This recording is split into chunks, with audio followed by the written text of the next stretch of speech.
que nous approchons des 3 ans de cette guerre et sans certitude sur la pérennité de l'aide américaine, il est important que l'Assemblée nationale continue de débattre de cette guerre et, le cas échéant, je l'espère, d'apporter son soutien à la résistance ukrainienne. Je voudrais, en préambule, condamner avec la plus grande force et la plus grande fermeté les frappes indiscriminées de la Russie qui se poursuivent sur l'Ukraine,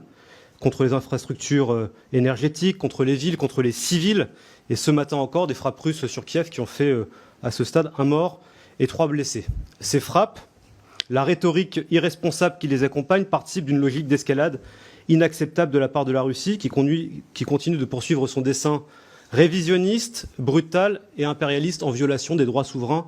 de l'Ukraine. C'est pourquoi cette proposition de résolution, chers collègues, arrive, je le crois,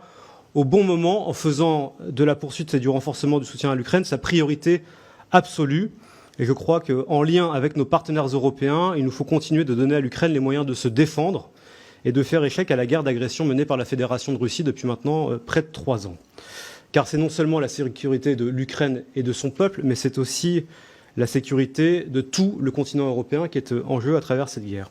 Et donc, au moment où l'administration américaine semble faire pression pour que des négociations de paix soient engagées rapidement,